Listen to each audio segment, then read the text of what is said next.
Hey, how you doing today? I hope you're well. So, I'm going to read to you the article I wrote rebutting an article on the American Institute for Economic Research's website by a man named John Tamny. It's called "The Mugging of TikTok Should Embarrass Every Sentient American." Sentient. Okay. I think most Americans qualify as sentient. Although I suppose the ones who are in a coma or who are basically human vegetables don't, but otherwise I think we're all sentient. Not necessarily all in terms of Tamny. I mean intelligence, but yeah. Anyways, this is Mr. Tamny. I hope you were able to see that properly. On August 6, 2020, John Tamny posted an article on AIER, or the American Institute for Economic Research, attacking Trump's method of dealing with the security threat posed by TikTok. This article, as I said before, is a response to that. You can get the links in the article, which I will provide a link to down below. The U.S. government has been threatening action against TikTok and WeChat for a while now, and other companies, to be honest, some of which they've already taken action on. Even companies on the U.S. Stock Exchange have not been immune. Trump issued an ultimatum in which he stated that TikTok will be blocked in the U.S. by around September 15th, 2020 if it isn't sold. Now, as an update, the Microsoft deal fell through, and the Oracle deal that replaced it appears to be a big fat failure since they wouldn't achieve what Trump wants, which is basically that the Chinese government would have no way to access TikTok's data or WeChat's data or anything, whatever. But this is about TikTok, okay? So as a result of this failure on the part of both Microsoft and Oracle to secure a deal for the sale of U.S. assets of TikTok, the deadline to ban TikTok has been pushed back to November 12th.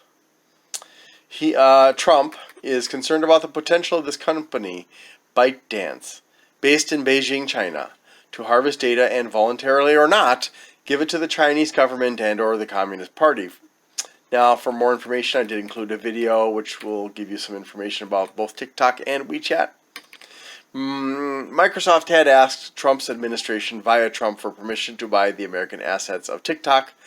If the go-ahead had been given without following the normal protocols for a merger or acquisition, this would have constituted a substantial abuse of power by both Trump's team and Microsoft, which was once sued as a monopoly. Since both Microsoft and Oracle have not been given approval for their plans, the plan to protect the U.S. from Chinese spying is again delayed. To be clear, the U.S. government has the right to force things like this, and I provided a link to that information. The question some people are asking is not just, is this legal? It is. But how will the U.S. Treasury get a cut of the sale? Aside from taxation, I have no idea. Microsoft was willing to give the Treasury some money. Is that a bribe to make sure the transaction was approved? I don't know. Ow! Sorry, my cat just walked on my bare leg with his claws, and that hurt, especially since I'm allergic to cats. I'm not thrilled with the idea of the U.S. government playing the heavy with foreign companies, which might discourage companies from other countries from coming here too, but might also cause the Chinese government to seek sneakier ways to collect data on Americans, especially those in key positions, or even find ways to access their accounts, since many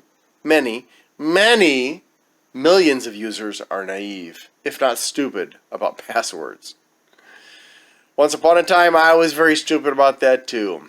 I'm going to just segue here for a minute. I used to be on what are called bulletin board systems. I don't think there are any left these days, except for maybe private ones. But I and other people around the world ran bulletin board systems, or BBSs, on our computers.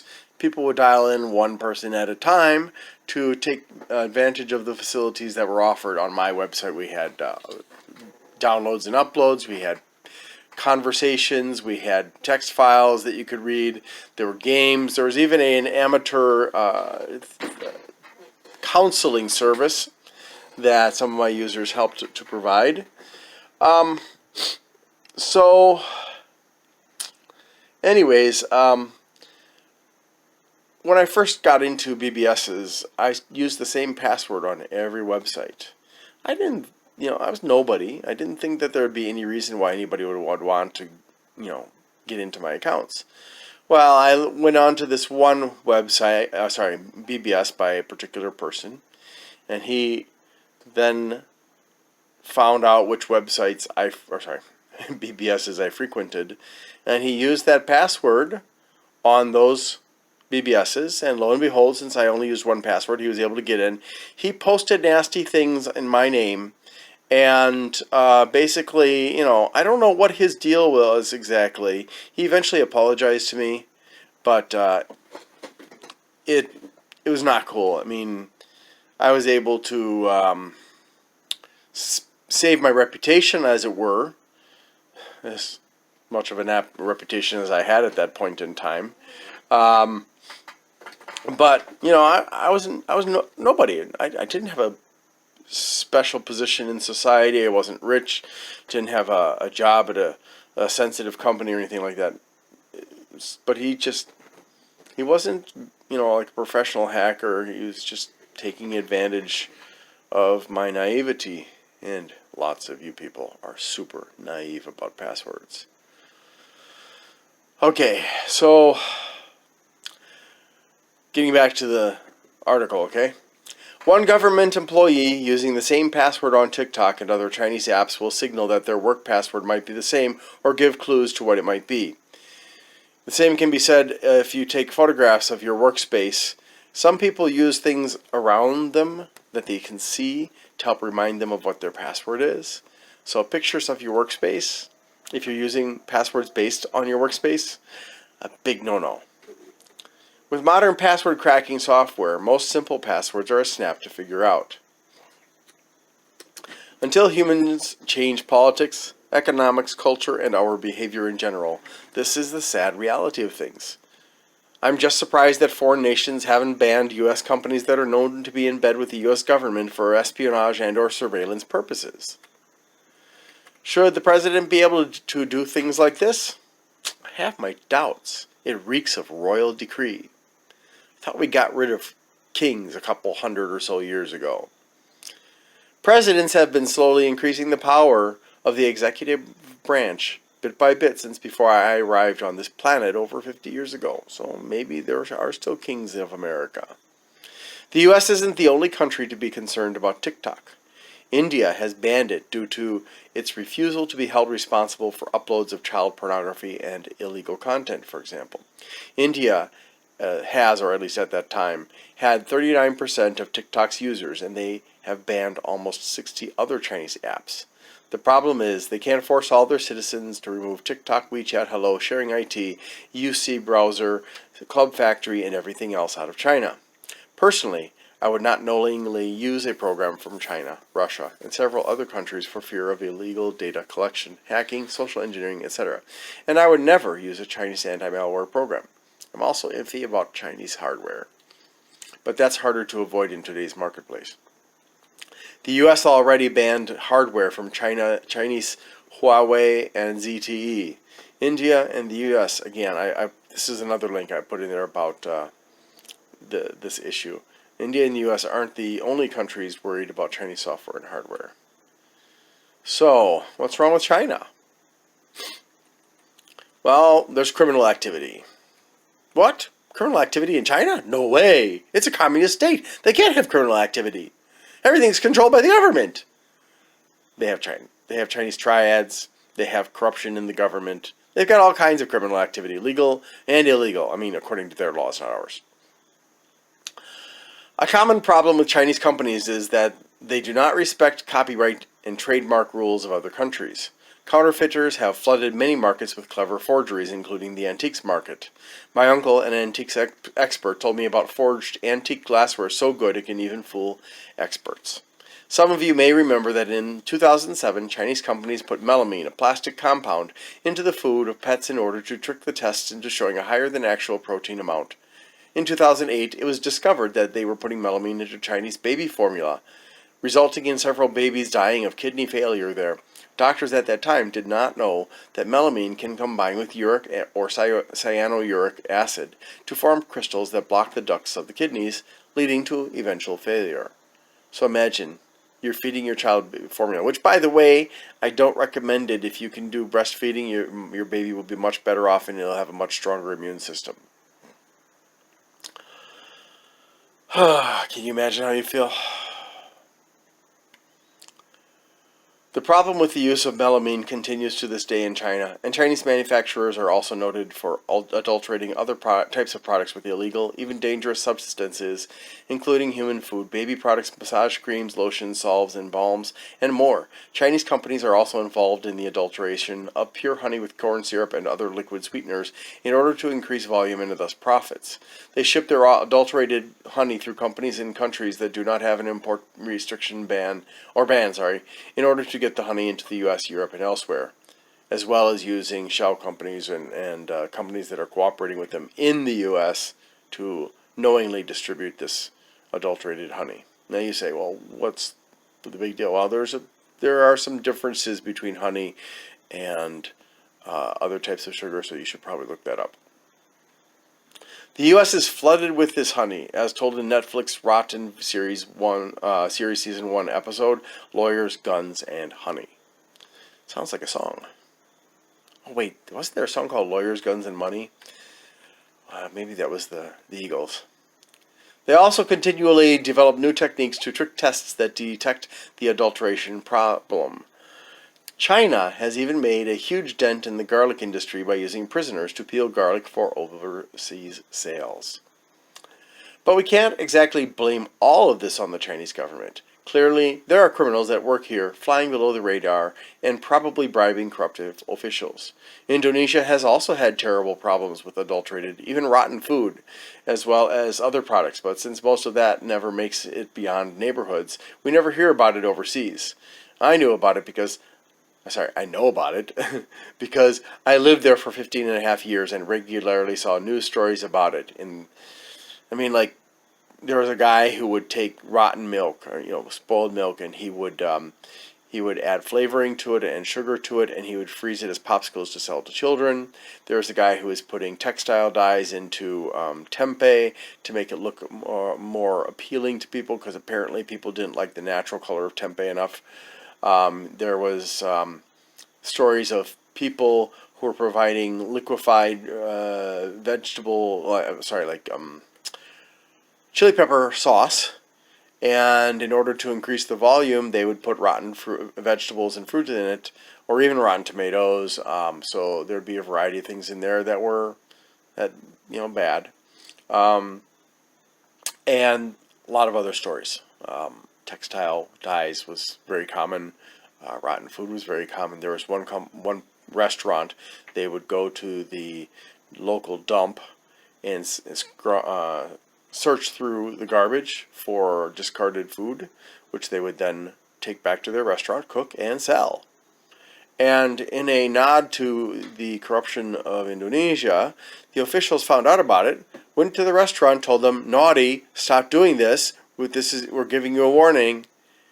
Oh, wow. You think they're going to follow that warning, hey? All their profits were based on that. So, they were making huge amounts of money for what they were doing. So they went away, having slapped the people on the wrist. The people immediately went back to it and were shut down, fortunately. Okay, so in the race to find a SARS-CoV-2 vaccine, oh, by the way, it isn't called COVID-19. That is a disease. SARS-CoV-2, or SARS-2 if you want to be simpler, is the virus. Chinese hackers are hacking competitors, NGOs, and dissidents, and more. That's another link for you. Governmental activity. It's another problem here. the Chinese government can legally demand that any Chinese company release all data to it, so it's actually easier to do than in the US and Europe too. They have a world-class hacking team that disrupts companies, elections, governments, and more on a daily basis. As with other countries, including the US, they engage in financial manipulation in order to gain a foothold of power in foreign nations, and commit espionage in order to destabilize other countries for one reason or another. They have been linked, along with Russia and Iran and North Korea, with attempts to destabilize the US, Australia, and other nations through cyber terrorism, social engineering via fake news websites and social media, and hacking. China also has some of the most advanced artificial intelligence algorithms and is almost neck and neck with the US. Link, click here. No, I'm just kidding. It's down. It's in the article. In fact, when it comes to tech, China rivals many others legally and through espionage. Then there are all the internally nasty things they do, like taking over, persecuting, and murdering the Buddhists of Tibet, while transmigrating Han and Hui Chinese, persecuting, imprisoning, and murdering the Uyghur Muslim minority. Transmigrating Han Chinese to other parts of China is done in order to increase their overall control of the country. It results in conflict, cultural disruption, displacement of locals, and increased poverty in some areas. And there's a long list of other human rights violations that makes the U.S.'s human rights violations look pretty weak in comparison. Yes, we are guilty too. They even participate with the North Korean government in human rights abuses of both workers and people fleeing the country.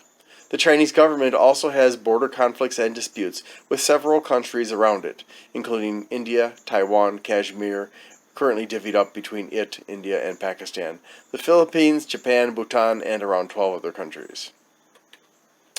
Winnie the Pooh and the President too. Now don't get me wrong, Xi Jinping is very smart. He's got a major plan, and I'm impressed with the guy, but China's President Xi Jinping, or I'm sorry if I'm slaughtering your name, sir, epitomizes diplomacy, and he is a powerhouse. He hates being called that name, by the way, Winnie the Pooh, and engages in what one might say is very typical behavior politically for the Chinese. And it's not just smiling, right? Okay. Except for if you mention Winnie the Pooh. If you call him Winnie the Pooh, well, he's banned Winnie the Pooh in China, so you'll be in trouble. Because of the influence of Confucius and the principle of harmony, which includes saving face for oneself and others, Asians are often more suited to diplomacy than us brash, confrontational Westerners, who they tend to look down upon because we can't seem to control our emotions, restrain our desires, or behave in a polite, civilized fashion. Stealth and subterfuge are always preferable when possible to direct confrontation.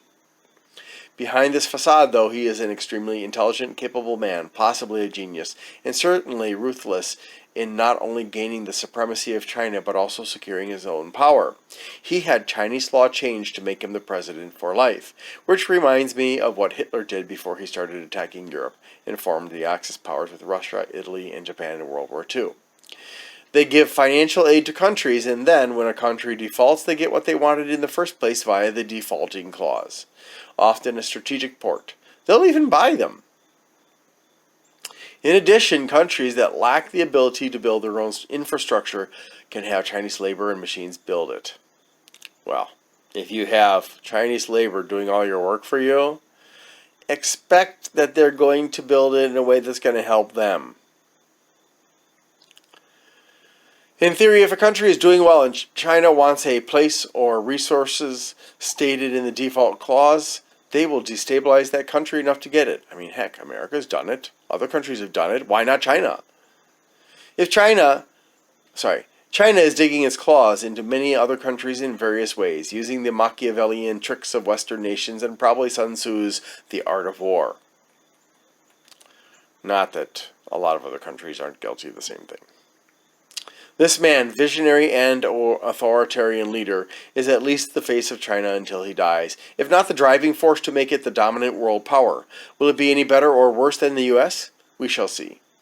But it is inevitably gaining power, and allies worldwide, and sometimes foreign policy helps it to do that by forcing countries in need of help to turn to China when other doors are closed to them. Indeed, some countries' governments have made public statements of support for China and of backing away from the U.S. for not helping them. Kind of sounds like blackmail. You either give me financial aid, or I'm going to go to China and let them put me over their barrel. Yeah, great. Woo, woo. Okay, so here's some pros. Unified workforce. One thing that China has that most other countries lack: forced unity. China, in many ways and for many purposes, can muster a large portion of its population to accomplish things in days or weeks that most other countries would be hard-pressed to accomplish in months or years. Because of communism, China can quickly and efficiently divert resources, human and non-human, to get things done on a scale and with speed that is astonishing and impossible in most other countries, both because of laws and the reticence of citizens to unite against it. Are there casualties? Of course! But just like tourists ignore the human costs of building the Great Wall of China, they will eventually ignore these too. So, Tamny's condemnation. John is not happy with the way that Trump's administration is dealing with this, from the threat of economic sanctions to bans, forcing a sale of U.S. assets to American companies or shutting them out of the U.S. as they have Huawei and ZTE, much less a sale to the nearly monolithic Microsoft or Oracle or Google. I'll bet they're next on the list. He claims it's shameful, and we should all be ashamed, if we're sentient, that is. His emotional response to the efforts of the U.S. administration to protect its citizens from data theft by the Chinese government is naive, at best. So let's talk about security for a minute. First of all, hacks of major corporations, utilities, governments, and even spy agencies around the world have peppered the news for quite some time. Yet John sarcastically ridicules this move as, in effect, who cares about children's data and privacy, and how could it possibly have a negative impact? What? Do you live like in a cave on top of a mountain on another planet, John?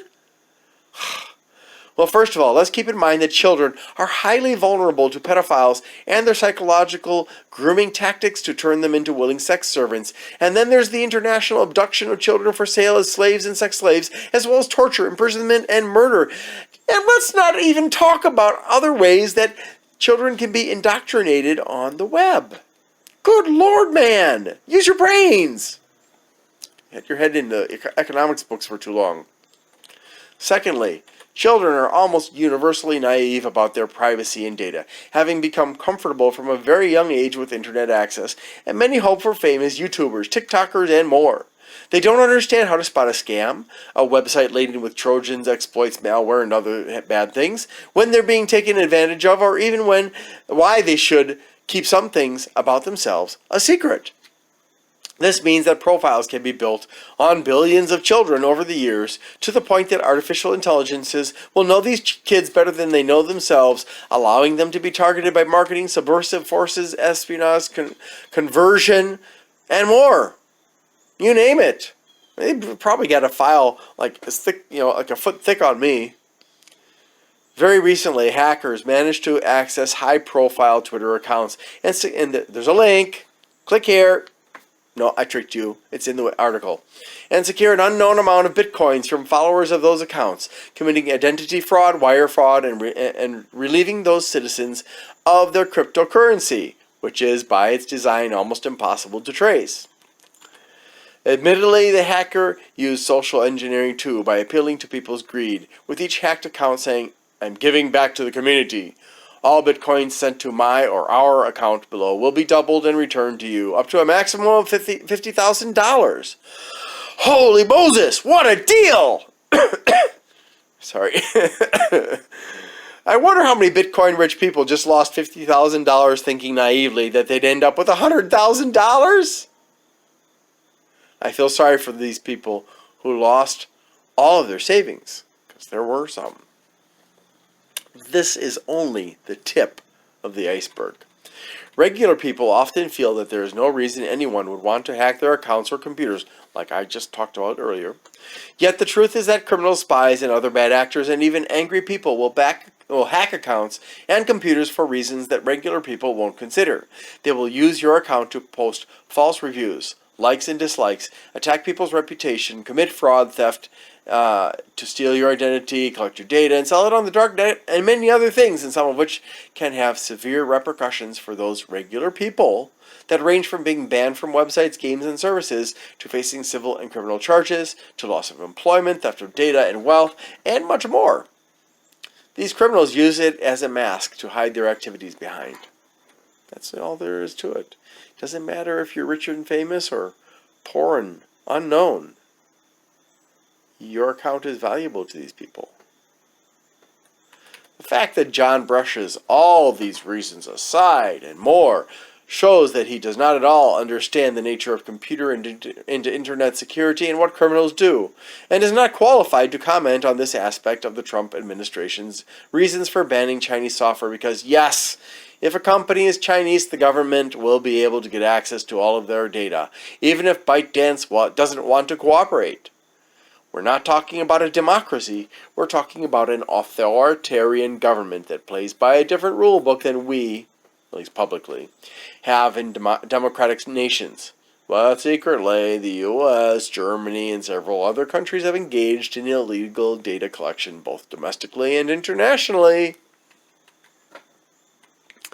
The value of data. John tries to downplay TikTok's value by making it seem like it's the playground of children, but the truth is that adults worldwide use it too, and some are famous. It's a major platform to increase exposure for major players like Ariana Grande, Britney Spears, Arnold Schwarzenegger, yes, I know he's old, Billy Ray Cyrus, and so many more. China deals in information because information is the new currency for many, and you can rest assured that what the Chinese government thinks about privacy of information isn't the same as we'd like. If you can collect personal data on people from all walks of life, that gives you a lot of leverage publicly and privately, and some of it can be used to make or break people. Well,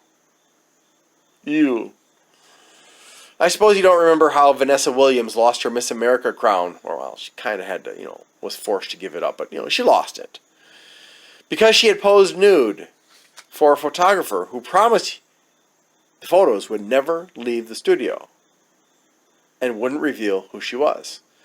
And then, when she won, he sold them to Penthouse. Ethics much of a problem for you? If that could happen, what secrets can an AI discern from data taken from Chinese software and hardware? How many lives might it ruin? And how might it be used to influence policy and elections worldwide?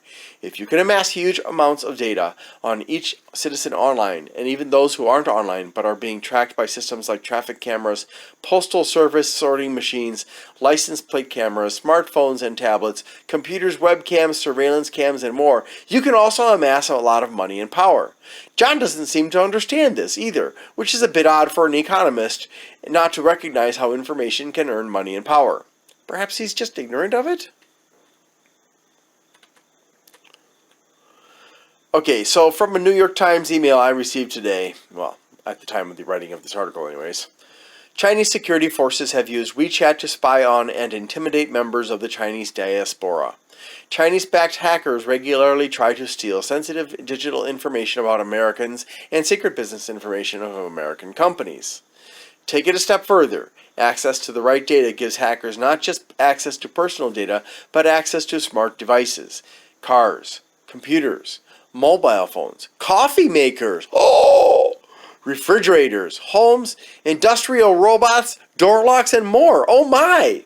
What might an evil hacker do with that, aside from rob your candy dish? So the laughable thing is that all data that is thus far accessible via TikTok can end up in the hands of the Chinese government no matter what happens. The only difference will be whether there's an end date or not, and whether any future owners of TikTok inside and outside the U.S. can delete any backdoors into the system that the Chinese government could use to continue to harvest data. From what I know of security, which is more than the average person but less than the experts, this is a daunting task for any team because the backdoor, Trojan, and other ways in can be hidden in software and even hardware. Worse yet, even security experts make mistakes. The Chinese are innocent victims? All this time we've heard from angry Americans led around by fast-typing pundits that the Chinese don't make anything. Huh. I haven't heard of that for a long time. What I've heard for many years now is how China is becoming a powerhouse, that it threatens American domination, and that a lot of companies are playing ball with China in order to take advantage of their workforce while the cost of labor is still low there. But it's going up because Chinese people are becoming seduced by all the things that new prosperity offers. Furthermore, who would care? Says he. I do for one, and there are lots of other people who care, you foolish, foolish man. Many others would care if it were explained correctly to them.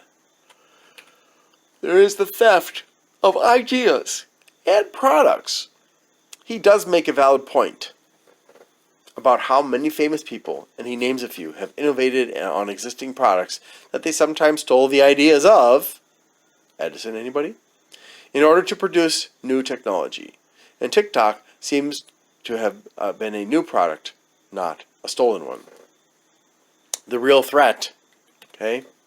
In reality, it isn't a problem with just TikTok and or WeChat, nor even Chinese software and hardware, nor even China. Spy agencies around the world have been exposed for engaging in the illegal collection of private data on citizens of their own and other countries. The U.S. is not innocent in this matter, and in fact, should probably have been charged for crimes against the world a long time ago, except, that's right, they hold veto power in the UN and are thus immune from the power of the UN, along with China, France, Russia, and the United Kingdom. How China got on that list, I don't know, but good job, China. Going toe-to-toe with the big boys. Many companies that provide services online and off collect data and sell it, and it is stated in their terms of service. Other companies do it illegally, not revealing that they're taking your data and selling it, or worse, unless they get caught. And those companies don't all exist in Russia, China, Iran, North Korea, and other nations that are considered security risks. Does the U.S. protecting itself from data theft really have to do with protecting its citizens? I doubt it. It's trying to protect national security while simultaneously engaging in the same espionage activities. For the average citizen, this means that we have to be concerned about many nations and companies taking our data and using it for legal and illegal purposes, with or without our consent, because, let's be honest now, who reads those terms of service? That's why they make them so long. Oh my gosh. Companies generally make them long and boring, if not full of hard-to-follow legalese, and that discourages a huge number of people from reading them at all. And some people look at it and they're like, it doesn't apply to me, it's just online. Well, not really, it can be applied to you. The Chinese are no more or less evil than the people of other nations. It is individuals in the lead who push people increasingly in the direction of evil behavior. If we're going to be fair, we should be looking at this issue in full. The real problem is human nature, and politicians have long been dominated by people who seem to be self-serving.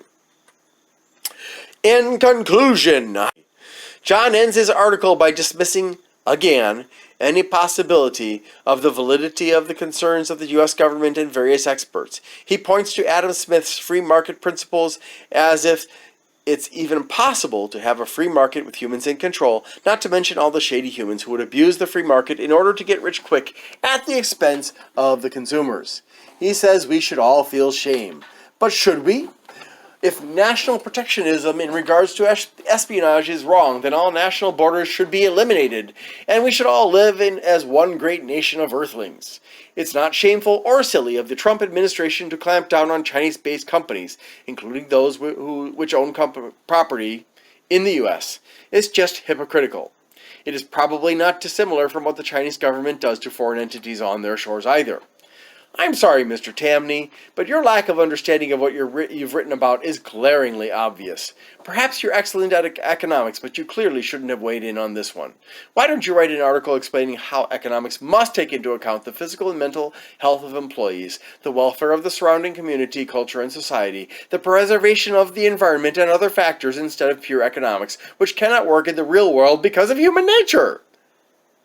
Thank you for listening. I hope that this has been educational, if not helpful.